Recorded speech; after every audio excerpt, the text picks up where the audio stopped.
It was dark in the caves under Mercury. It was hot, and there was no sound in them but the slow plodding of Trevor's heavy boots. Trevor had been wandering for a long time, lost in this labyrinth where no human being had ever gone before. And Trevor was an angry man. Through no fault or will of his own he was about to die, and he was not ready to die. Moreover, it seemed a wicked thing to come to his final moment here in the stifling dark, buried under alien mountains high as Everest. He wished now that he had stayed in the valley. Hunger and thirst would have done for him just the same, but at least he would have died in the open like a man, and not like a rat trapped in a drain. Yet there was not really much to choose between them as a decent place to die. A barren little hellhole the valley had been, even before the quake, with nothing to draw a man there except the hope of finding sunstones, one or two of which could transform a prospector into a plutocrat. Trevor had found no sunstones. The quake had brought down a whole mountain wall on his ship, leaving him with the pocket torch, a handful of food tablets, a canteen of water, and the scant clothing he stood in. He had looked at the naked rocks, and the little river frothing green with chemical poisons, and he had gone away into the tunnels, the ancient blowholes of a cooling planet, gambling that he might find a way out of the valleys. Mercury's twilight belt is cut into thousands of cliff-locked pockets, as a honeycomb is cut into cells. There is no way over the mountains, for the atmosphere is shallow, and the jagged peaks stand up into airless space. Trevor knew that only one more such pocket lay between him and the open plains. If he could get to and through that last pocket, he had thought. But he knew now that he was not going to make it. He was stripped to the skin already, in the terrible heat. When the weight of his miner's boots became too much to drag, he shed them, padding on over the rough rock with bare feet. He had nothing left now but the torch. When the light went, his last hope went with it. After a while it went. The utter blackness of the grave shut down. Trevor stood still, listening to the pulse of his own blood in the silence, looking at that which no man needs a light to see. Then he flung the torch away and stumbled on, driven to fight still by the terror which was greater than his weakness. Twice he struck against the twisting walls, and fell, and struggled up again. The third time he remained on hands and knees, and crawled. He crept on, a tiny creature entombed in the bowels of a planet. The bore grew smaller and smaller, tightening around him. From time to time he lost consciousness, and it became increasingly painful to struggle back to an awareness of the heat and the silence and the pressing rock. After one of these periods of oblivion he began to hear a dull, steady thunder. He could no longer crawl. The bore had shrunk to a mere crack, barely large enough for him to pass through worm-like on his belly. He sensed now a deep, shuddering vibration in the rock. It grew stronger, terrifying in that enclosed space. Steam slipped wraith-like into the smothering air. The roar and the vibration grew to an unendurable pitch. Trevor was near to strangling in the steam. He was afraid to go on, but there was no other way to go. Quite suddenly his hands went out into nothingness. The rock at the lip of the bore must have been rotten with erosion. It gave under his weight and pitched him headfirst into a thundering rush of water that was blistering hot and going somewhere in a great hurry through the dark. After that Trevor was not sure of anything. There was the scalding heat and the struggle to keep his head up and the terrible speed of the submercurian river racing on to its destiny. He struck rock several times, and once he held his breath for a whole eternity until the roof of the tunnel rose up again. He was only dimly aware of a long sliding fall downward to a sudden brightness. It was much cooler. He splashed feebly, because his brain had not told his body to stop, and the water did not fight him. His feet and hands struck solid bottom. He floundered on, and presently the water was gone. He made one attempt to rise. After that he lay still. The great mountains leaned away from the sun. Night came, and with it violent storm and rain. Trevor did not know it. He slept, and when he woke the savage dawn was making the high cliffs flame with white light. Something was screaming above his head. Aching and leaden still with exhaustion, he roused up and looked about him. He sat on a beach of pale gray sand. At his feet were the shallows of a gray-green lake that filled a stony basin some half-mile in breadth. To his left the underground river poured out of the cliff face, spreading into a wide, riffling fan of foam. Off to his right, the water spilled over the rim of the basin to become a river again somewhere below, and beyond the rim, veiled in mist and the shadow of a mountain wall, was a valley. Behind him, crowding to the edge of the sand, were trees and ferns and flowers, alien in shape and color but triumphantly alive. And from what he could see of it, the broad valley was green and riotous with growth. The water was pure, the air had a good smell, and it came to Trevor that he had made it. He was going to live a while longer, after all. Forgetting his weariness, he sprang up, and the thing that had hissed and screamed above him swooped down and passed the clawed tip of a leathery wing so close to his face that it nearly gashed him. He stumbled backward, crying out, and the creature rose in a soaring spiral and swooped again. Trevor saw a sort of flying lizard, jet black except for a saffron belly. He raised his arms to ward it off, but it did not attack him, and as it swept by he saw something that woke in him amazement, greed, and a peculiarly unpleasant chill of fear. Around its neck the lizard thing wore a golden collar. And set into the scaly flesh of its head, into the bone itself, it seemed, was a sunstone. There was no mistaking that small vicious flash of radiance.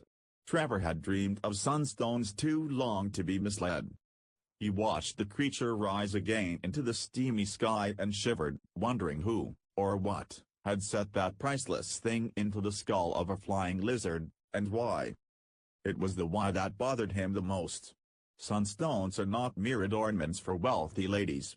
They are rare, radioactive crystals, having a half-life 1/3 greater than radium, and are used exclusively in the construction of delicate electronic devices dealing with frequencies above the first octave.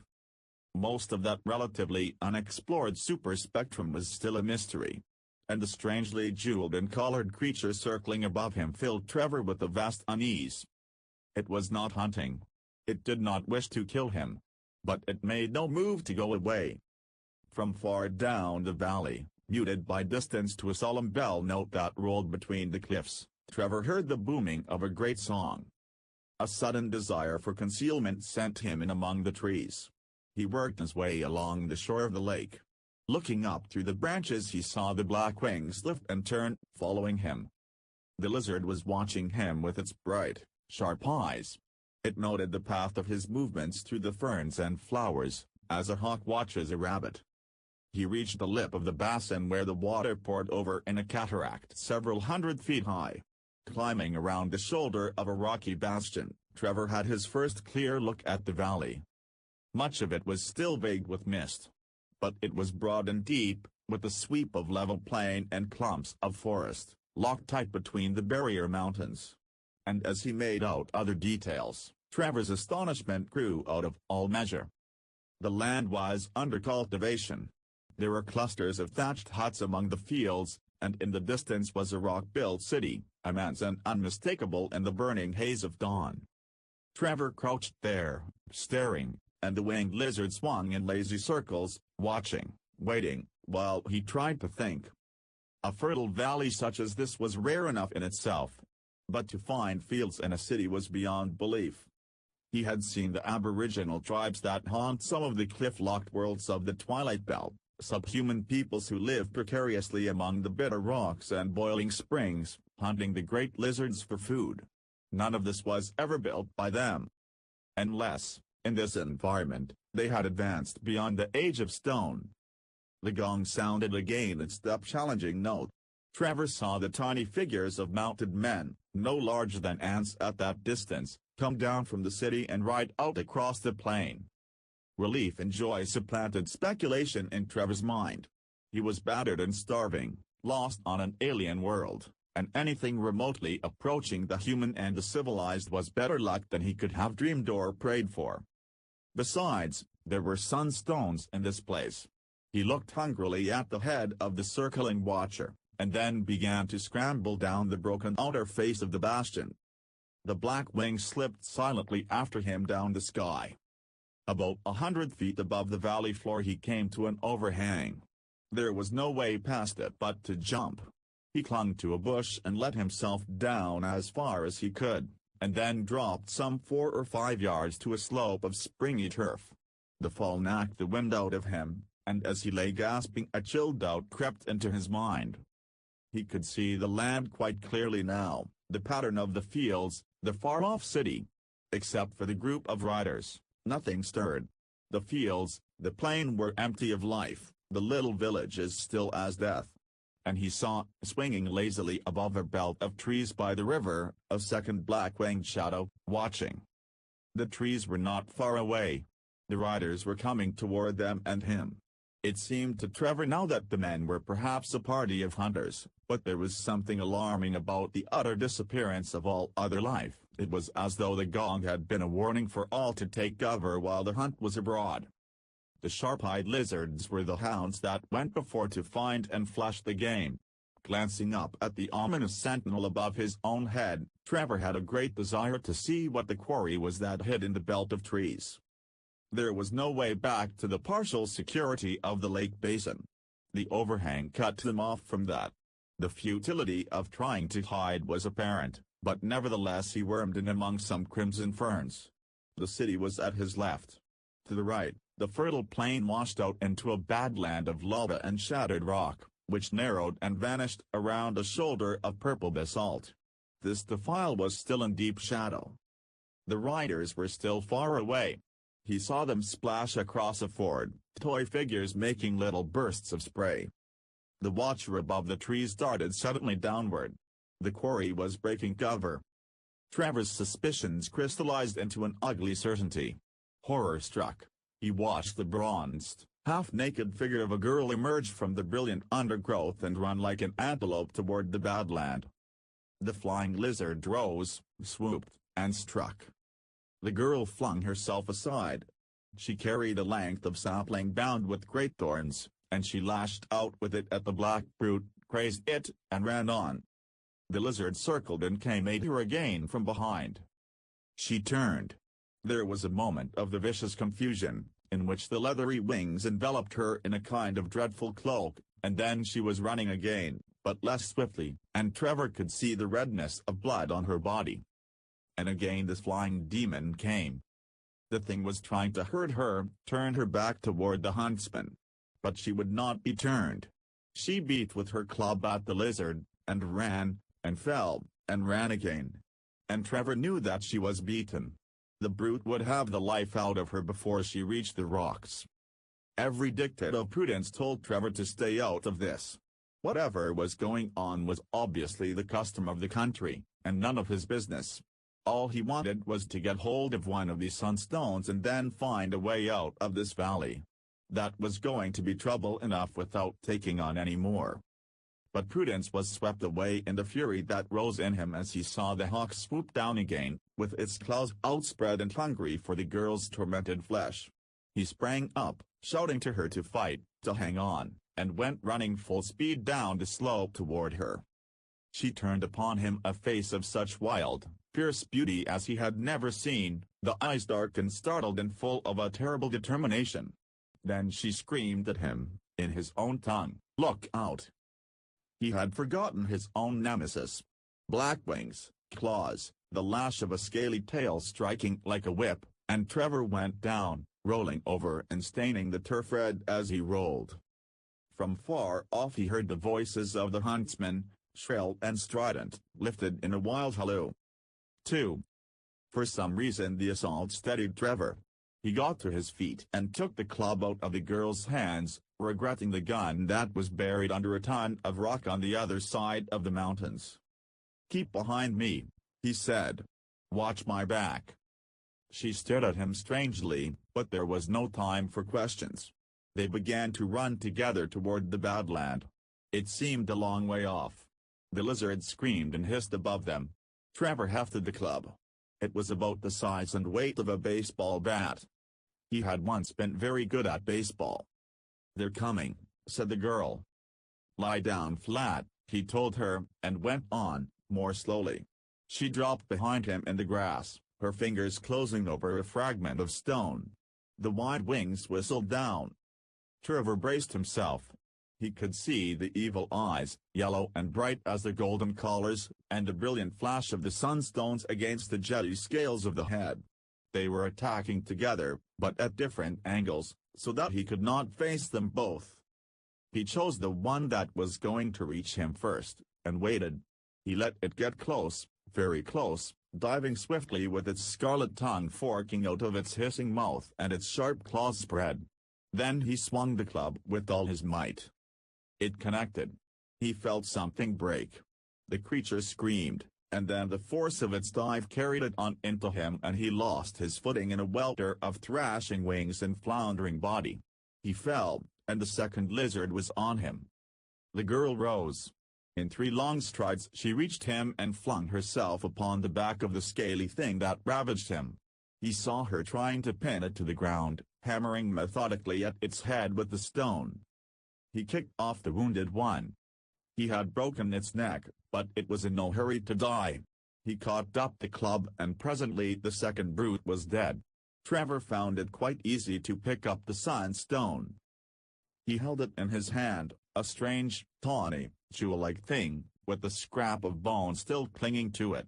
It glinted with inner fires, deep and subtle, and an answering spark of wild excitement was kindled in Trevor from the very touch and feel of it, so that he forgot where he was or what he was doing, forgot everything but the airy crystal that gleamed against his palm. It was more than a jewel, more even than wealth, that he held there. It was hope and success and a new life. He had thrown years away prospecting the bitter Mercurian wastes. This trip had been his last gamble, and it had ended with his ship gone, his quest finished, and nothing to look forward to even if he did get back safely, but to become one of the penniless, aging planet drifters he'd always pitied. Now all that was changed. This single stone would let him go back to Earth a winner and not a failure. It would pay off all the dreary, lonesome, hazardous years. It would. It would do so many things if he could get out of this god-forsaken valley with it. If. The girl had got her breath again. Now she said urgently, "Come. They're getting near." Trevor's senses, bemused by the sunstone, registered only vaguely the external stimuli of sight and sound. The riders had come closer. The beasts they rode were taller and slighter than horses. They were not hooved, but clawed. They had narrow, vicious-looking heads with spiny crests that stood up erect and arrogant. They came fast, carrying their riders lightly.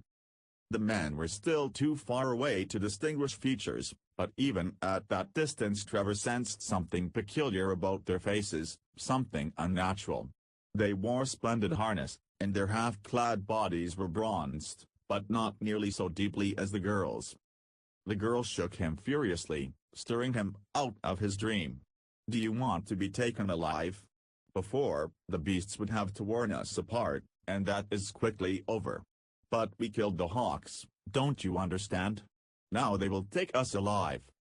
He did not understand in the least, but her obvious preference for a very nasty death instead of capture made him find reserves of strength he thought he had lost in the underground river. There was also the matter of the sunstone. If they caught him with it they would want it back. Clutching the precious thing he turned with the girl and ran. The lava bed was beginning to catch the sun now. The splintered rock showed through, bleak and ugly. The badland and the defile beyond seemed like an entrance into hell, but it did offer shelter of a sort if they could make it.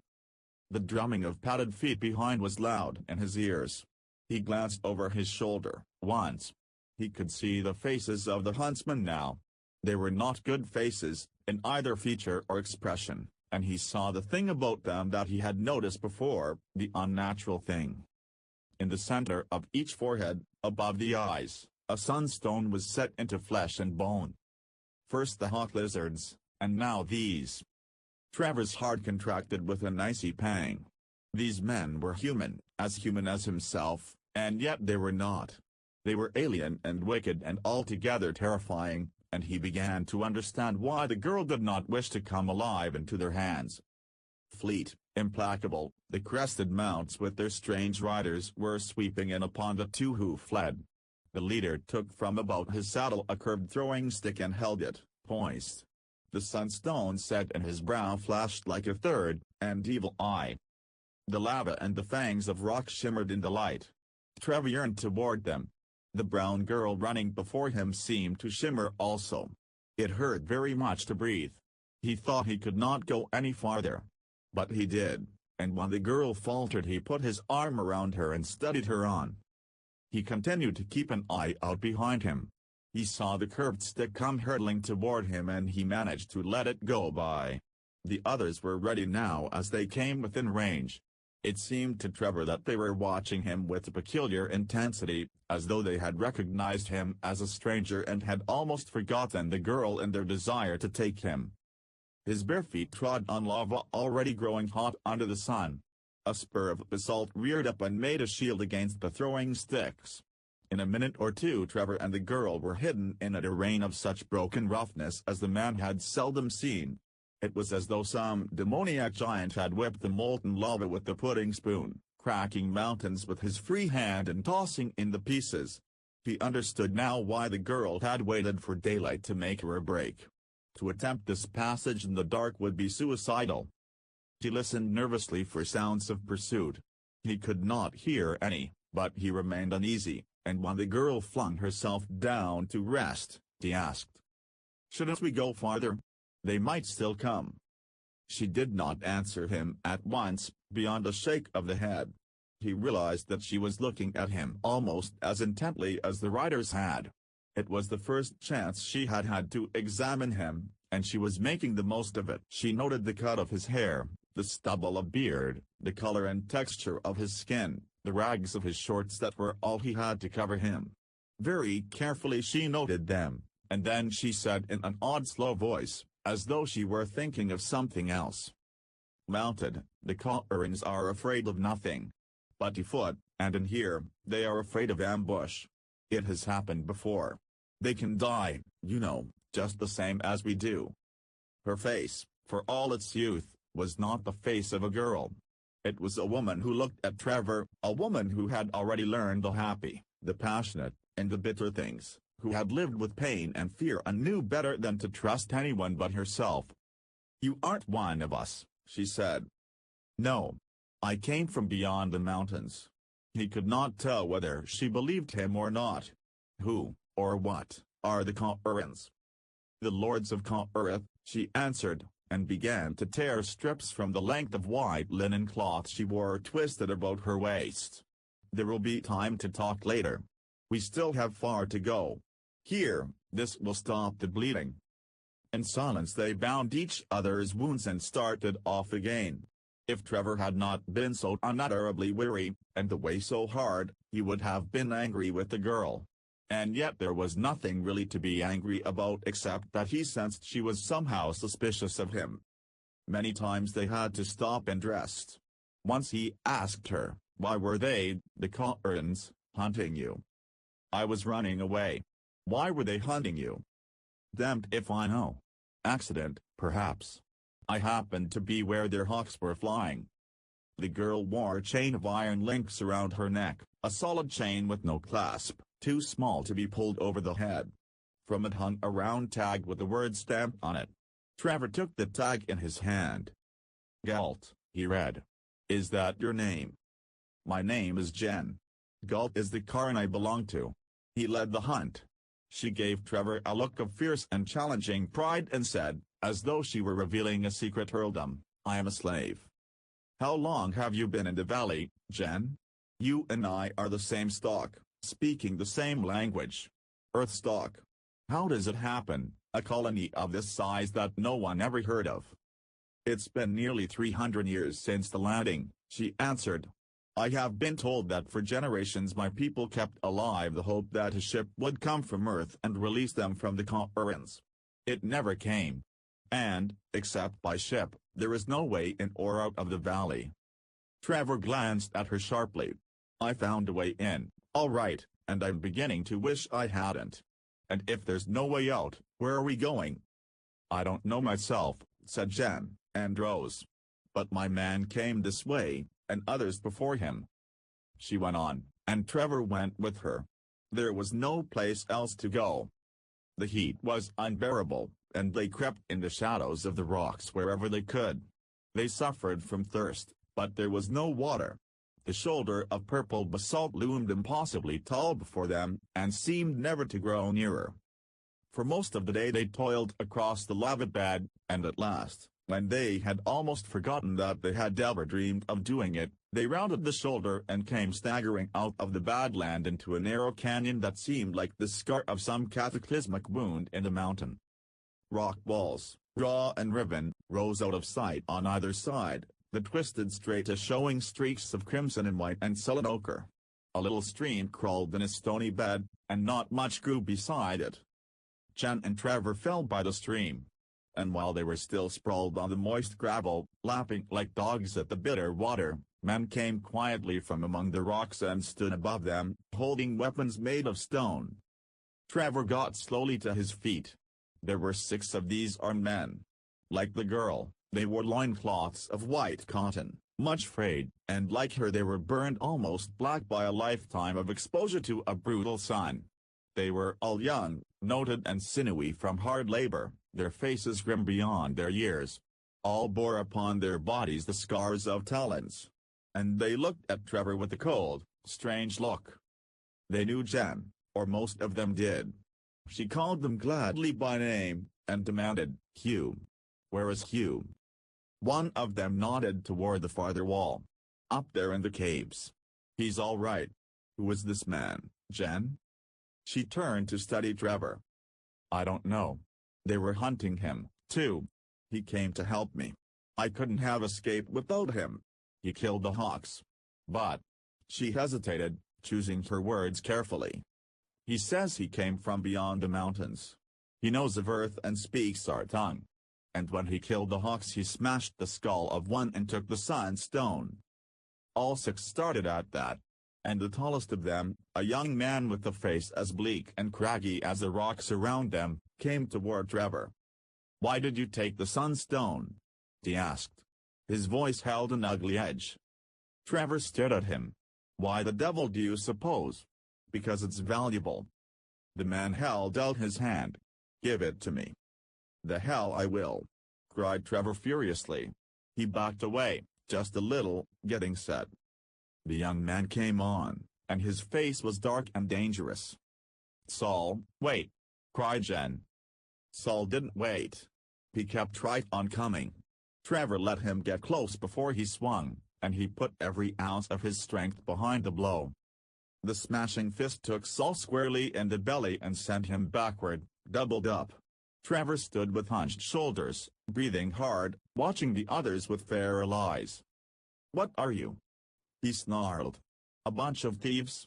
All right, come on. I got that stone the hard way and I'm going to keep it." Big words. A big anger. And a big fear behind them. The men were around him in a ring now. There was no chance of breaking away. Even if he did, he was so winded they could pull him down in minutes. The stone weighed heavy in his pocket, heavy as half a lifetime of sweat and hunger and hard work, on the rock piles of mercury. Saul straightened up. His face was still gray, but he bent again and picked up a sharp-pointed implement of rock that he had dropped. Then he moved forward. And the others closed in, at the same time, quite silently. There was a bitter taste in Trevor's mouth as he waited for them. To get his hands on a sunstone at last, and then to lose it and probably his life too, to this crowd of savages. It was more than anybody ought to be asked to bear. "Saul, wait!" cried Jen again, pushing in front of him. "He saved my life. You can't just..." "He's a Kareen. A spy. He can't be. There's no stone in his forehead. Not even a scar." Saul's voice was flat and relentless. "He took a sunstone. Only a Kareen would touch one of the cursed things. But he says he's from outside the valley. From Earth, Saul. From Earth. Things would be different there." Jen's insistence on that point had at least halted the man temporarily. And Trevor, looking at Saul's face, had suddenly begun to understand something. "You think the sunstones are evil," he said. Saul gave him a somber glance. "They are. And the one you have is going to be destroyed. Now." Trevor swallowed the bitter anguish that choked him, and did some fast thinking. If the sunstones had a superstitious significance in this benighted pocket of Mercury, and he could imagine why they might, with those damned unnatural hawks flying around with the equally unnatural curtains, that put a different light on their attitude. He knew just by looking at their faces that it was give them the sunstone or die. Dying at the hands of a bunch of wild fanatics didn't make sense. Better let them have the stone and gamble on getting it back again later. Or on getting another one. They seemed plentiful enough in the valley. Sure, let's be sensible about it. Let's hand over a lifetime of hoping to a savage with horny palms, and not worry about it. Let's. Oh, hell. Here, he said. All right. Take it. It hurt. It hurt like giving up his own heart. Saul took it without thanks. He turned and laid it on a flat surface of rock, and began to pound the glinting crystal with the heavy stone he had meant to use on Trevor's head. There was the look on his lined, young, craggy face as though he was killing a living thing, a thing that he feared and hated. Trevor shivered. He knew that sunstones were impervious to anything but atomic bombardment. But it made him a little sick, nonetheless, to see that priceless object being battered by a crude stone club. It won't break, he said. You might as well stop. Saul flung down his weapon so close to Trevor's bare feet that he leapt back. Then he picked up the sunstone and hurled it as far as he could across the ravine. Trevor heard it clicking faintly as it fell, and among the rocks and rubble at the foot of the opposite cliff. He strained to mark the spot. You idiot, he said to Saul. You've thrown away a fortune. The fortune I've spent my life trying to find. What's the matter with you? Don't you have any idea at all what those things are worth? Saul ignored him, speaking bleakly to the others. No man with the sunstone is to be trusted. I say kill him. Jen said stubbornly, No, Saul. I owe him my life. But he could be a slave, a traitor, working for the Corporans. Look at his clothes, said Jen. Look at his skin. This morning it was white, now it's red. Did you ever see a slave that color? Or Icarine, either. Besides, did you ever see him in the valley before? There aren't as many of us as that. We can't take any chances, Saul said. Not us. You can always kill him later. But if he is from beyond the mountains, perhaps even from Earth, she said the word hesitantly, as though she did not quite believe there was such a place. He might know some of the things we've been made to forget. He might help us. Anyway, the others have a right to their say before you kill him. Saul shook his head. I don't like it. But, he hesitated, scowling thoughtfully. All right. We'll settle it up in the cave. Let's move. He said to Trevor, you go in the middle of us. And if you try to signal anyone. Who the devil would I signal to? Retorted Trevor angrily. Listen, I'm sorry I ever got into your bloody valley. But he was not sorry. Not quite. His senses were on the alert to mark every twist and turn of the way they went, the way that would bring him back to the sunstone. The ravine narrowed and widened and twisted, but there was only one negotiable path, and that was beside the stream bed. This went on for some distance, and then the ravine split on a tremendous cliff of bare rock that tilted up and back as though rested in the act of falling over. The stream flowed from the left-hand fork. Saul took the other one. They kept close watch on Trevor as he slipped and clambered and sprawled along with them. The detritus of the primeval cataclysm that had shaped this crack in the mountains lay where it had fallen, growing rougher and more dangerous with every eroding storm and cracking frost. Above him, on both sides, the mountain tops went up and still up, beyond the shallow atmosphere. Their half-seen summits leaned and quivered like things glimpsed from underwater, lit like torches by the naked blaze of the sun. There were ledges, lower down. Trevor saw men crouched upon them, among heaps of piled stones. They shouted, and Saul answered them. In this narrow throat no man could get through alive if they chose to stop him. After a while they left the floor of the ravine and climbed a path, partly natural and partly so roughly hewn that it seemed natural. It tangled steeply up the cliff face, and at its end was a narrow hole. Saul led the way through it. In single file the others followed, and Trevor heard Jen's voice echoing in some great hollow space beyond, calling Hugh. There was a cave inside, a very large cave with dim nooks and crannies around its edges. Shafts of sunlight pierced it here and there from cracks in the cliff face high above, and far at the back of it, where the floor tipped sharply down, a flame burned. Trevor had seen flames like that before on Mercury, where volcanic gases blowing up through a fissure had ignited from some chance spark. It was impressive, a small bluish column twisting upward into rock-curtained distance and roaring evilly. He could feel the air rush past him as the burning pillar sucked it in. There were people in the cave. Less than 100, Trevor thought, not counting a handful of children and striplings. Less than a third of those were women. They all bore the same unmistakable stamp. Hardest life must be for them in the cave. It had been harder before. He felt his legs buckling under him with sheer weariness. He stood groggily with his back against the rough cave wall. A stocky young man with knotted shoulder muscles and sun-bleached hair was holding Jen in his arms. That would be Hugh. He, and the others, were shouting excitedly, asking and answering questions. Then, one by one, they caught sight of Trevor. And gradually a silence grew and spread. "All right," said Saul harshly, looking at Trevor. "Let's get this settled." "You settle it," said Trevor. "I'm tired." He glared at Saul and the unfriendly staring crowd, and they seemed to rock in his vision. "I'm an Earthman. I didn't want to come into your damned valley, and I've been here a night and a day and haven't slept. I'm going to sleep." Saul started to speak again, but Jen's man, Hugh, came up and stood in front of him. "He saved Jen's life," Hugh said. "Let him sleep."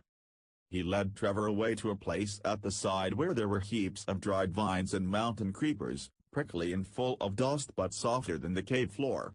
Trevor managed a few vague words of thanks and was asleep before they were out of his mouth.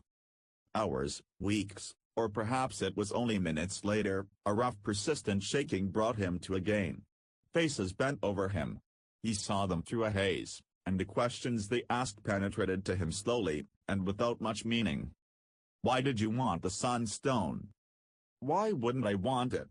I could take it back to Earth and sell it for a fortune." "What do they do with sunstones on Earth?" "Build gadgets, super electronic, to study things. Wavelengths too short for anything else to pick up. Thought waves, even. What do you care?" "Do they wear sunstones in their foreheads, on Earth?" "No." His voice trailed off, and the voices, or the dream of voices, left him. It was still daylight when he woke, this time normally. He sat up, feeling stiff and sore but otherwise rested. Jen came to him, smiling, and thrust a chunk of what he recognized as some species of rock lizard into his hands. He nodded it wolfishly while she talked, having discovered that his was not the same day, but the next one, and quite late. "They have decided," she said, "to let you live. I imagine you had a lot to do with that." "Thanks." She shrugged her bare shoulders, with the raw wounds on them where the hawk lizards had clawed her. She had that exhausted, let-down look that comes after tremendous stress, and her eyes, even while she spoke to Trevor, followed Hugh as he worked at some task around the cave. "I couldn't have done anything if they hadn't believed your story," she told him. "They questioned you when you were too far gone to lie." He had a very dim memory of that. "They didn't understand your answers, but they knew they were true ones. Also they examined your clothes. No cloth like that is woven in the valley. And the things that hold them together," he knew she meant the zippers, "are unknown to us. So you must have come from beyond the mountains. They want to know exactly how, and if you could get back the same way." "No," said Trevor, and explained. "Am I free to move around, then, go where I want to?" She studied him a moment before she spoke. "You're a stranger. You don't belong with us. You could betray us to the Corins just as easily as not." "Why would I do that?" "They hunted me, too. For sunstones, perhaps. You're a stranger. They would take you alive. Anyway, be careful. Be very careful what you do." From outside came a cry. "Hawks! Take cover, Hawks!" 3. Instantly everyone in the cave fell silent. They watched the places in the cave wall where the sunlight came in, the little cracks in the cliff face. Trevor thought of the hawk creatures, and how they would be wheeling and slipping along the ravine, searching. Outside, the rough rock looked all alike. He thought that in that immensity of erosions and crevices they would have a hard time finding the few tiny chinks that led into the cave. But he watched, too, tense with a feeling of danger. No sound at all came now from the ravine. In that utter stillness, the frightened whimper of a child came with the sudden loudness of a scream. It was instantly hushed. The shafts of sunlight crept slowly up the walls. Jen seemed not to breathe. Her eyes shone, like an animal's. A black shadow flickered across one of the sunlight bars, flickered, and then was gone. Trevor's heart turned over. He waited for it to come back, to occlude that shaft of light, to slip in along it and become a wide-winged demon with a sunstone in its brow. For a whole eternity he waited, but it didn't come back, and then a man crept in through the entry hole and said, "They're gone." Jen put her head down on her knees. She had begun to tremble all over, very quietly, but with spasmodic violence. Before Trevor could reach her, Hugh had her in his arms, talking to her, soothing her. She began to sob then, and Hugh glanced at Trevor across her shoulders. "She's had a little too much." "Yes." Trevor looked at the shafts of sunlight. "Do the hawks come very often?" "They send them every once in a while hoping to catch us off guard. If they could find the cave they could hunt us out of it, drive us back into the valley. So far they haven't found it." Jen was quiet now. Hugh stroked her with big awkward hands. "She told you, I guess. About yourself, I mean. You've got to be careful." "Yes," said Trevor. "She told me." He leaned forward. "Listen, I still don't know how you people got here or what it's all about." After he got away from the Corrins, Jen said something about a landing, 300 years ago. 300 Earth years? About that. Some of us have remembered enough to keep track. The first Earth colonies were being started on Mercury about then, in 2 or 3 of the bigger valleys. Mining colonies. Was this one of them? Hugh shook his head. "No. The story is that there was a big ship loaded with people from Earth. That's true, of course, because the ship is still here, what's left of it. And so are we. Some of the people on the ship were settlers and some were convicts." He pronounced the word with the same hatred and scorn that always accompanied the name Karin. Trevor said eagerly. "They used to do that in the early days. Use convict labor in the mines. It made so much trouble they had to stop it." "Were the Corrins?" "They were the convicts. The big ship crashed in the valley but most of the people weren't killed. After the crash the convicts killed the men who were in charge of the ship, and made the settlers obey them. That's how it all started. And that's why we're proud we're slaves, because we're descended from the settlers." Trevor could see the picture quite clearly now, the more so because it had happened before in one way or another. The emigrant ship bound for one of the colonies, driven off its course by the tremendous magnetic disturbances that still made Mercury a spaceman's nightmare. They couldn't even have called for help or given their position. The terrible nearness of the sun made any form of radio communication impossible. And then the convicts had broken free and killed the officers, finding themselves unexpectedly in command of a sort of paradise, with the settlers to serve them. A fairly safe paradise, too. Mercury has an infinite number of these twilight valleys, all looking more or less alike from space, half hidden under their shallow blankets of air, and only the few that are both accessible and unmistakable because of their size have permanent colonies. Straight up and down, by spaceship, is the only way in or out of most of them, and unless a ship should land directly on them by sheer chance, the erstwhile prisoners would be safe from discovery. "But the sunstones?" asked Trevor, touching his forehead. "What about the sunstones and the hawks? They didn't have the use of them when they landed." "No, they came later." He looked around uneasily. "Look, Trevor, it's a thing we don't talk about much. You can see why, when you think what it's done to us. And it's a thing you shouldn't talk about at all. But how did they get them in their heads? And why? Especially, why do they waste them on the Hawks? Jen glanced at him somberly from the circle of Hugh's arm. We don't know, exactly. But the Hawks are the eyes and ears of the Corans. And from the time they used the first Sunstone, we've had no hope of getting free from them. The thing that had been buried in Trevor's subconscious since last night's questioning came suddenly to the surface. Thought waves, that's it. Sure. He leaned forward excitedly, and Jen told him frantically to lower his voice. I'll be damned. They've been experimenting with sunstones for years on Earth, ever since they were discovered, but the scientists never thought of. Do they have the stones on Earth, too? Asked Jen, with loathing. No, only the ones that are brought from Mercury. Something about Mercury being so close to the sun, overdose of solar radiation and the extremes of heat, cold, and pressure while the planet was being made, that formed that particular kind of crystal here. I guess that's why they're called sunstones. He shook his head. So that's how they work it, direct mental communication between the Corans and the Hawks, by means of the stones. Simple, too. Set them right in the skull, almost in contact with the brain, and you don't need all the complicated machines and senders and receivers they've been monkeying with in the labs for so long. He shivered. I'll admit I don't like the idea, though. There's something repulsive about it. Hugh said bitterly, when they were only men, and convicts, we might have beaten them someday, even though they had all the weapons. But when they became the Corans, he indicated the darkling alcoves of the cave. This is the only freedom we can never have now. Looking at Hugh and Jen, Trevor felt a great welling up of pity, for them, and for all these far-removed children of Earth who were now only hunted slaves to whom this burrow in the rock meant freedom. He thought with pure hatred of the Corans who hunted them, with the uncanny Hawks that were their far-ranging eyes and ears and weapons. He wished he could hit them with. He caught himself up sharply. Letting his sympathies run away with him wasn't going to do anybody any good.